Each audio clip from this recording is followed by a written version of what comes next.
আসসালামু আলাইকুম, কেমন আছেন সবাই? আজকে আমি খেজুর পাতা দিয়ে অন্য এক ধরনের ঝাড়ু বানাবো। আর এই ঝাড়ুটা বানানোর জন্য আমি 3টে ডাল নিচ্ছি। এই পাতাগুলো কিন্তু কাঁচা নয়, রোদে শুকিয়ে নিয়েছিলাম।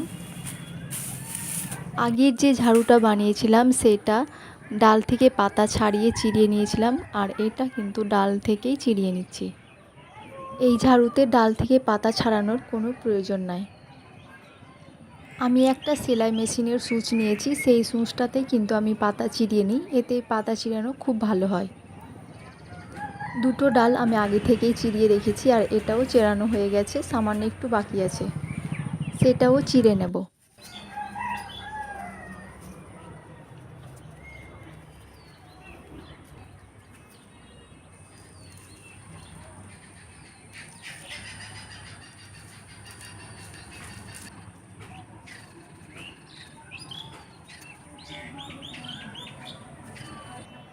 এবার আমি ঝাড়ুর ব্যাটের কভার বানানোর জন্য নিয়ে নিয়েছি একটা ব্যাগ। এটা সাইজ মতো কেটে নেব।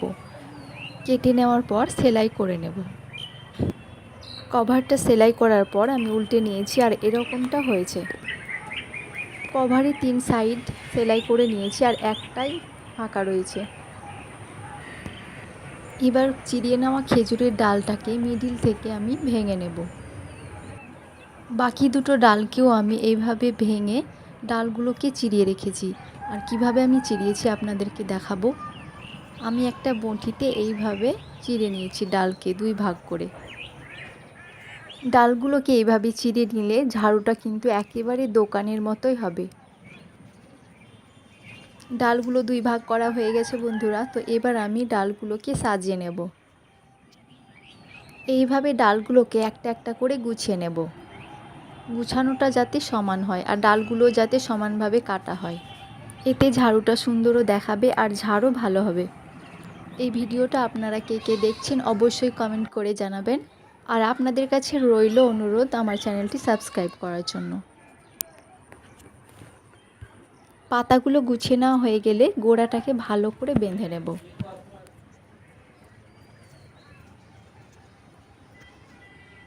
আমি যেমনভাবে পেরেছি তেমনভাবে বেঁধে নিয়েছি।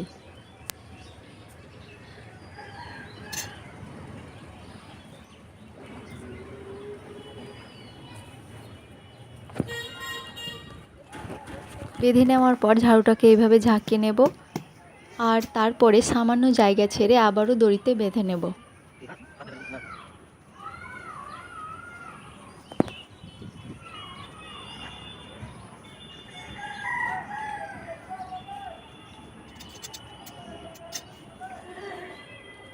এবার আগার যে ডালগুলো রয়েছে সেগুলোকে সমানভাবে গুছিয়ে নিয়ে আবারও বেঁধে নেব। এতে ঝাড় দেওয়ার সময় ডালগুলো চারিদিকে ছড়াবে না।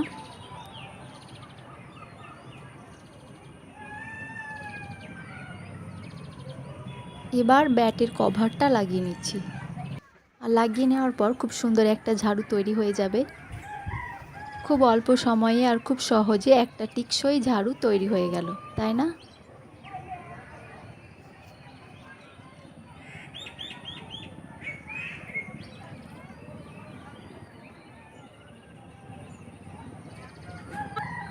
ভিডিওটি প্রথম থেকে শেষ পর্যন্ত দেখার জন্য সকলকে জানাই অসংখ্য ধন্যবাদ। সবাই ভালো থাকবেন, সুস্থ থাকবেন।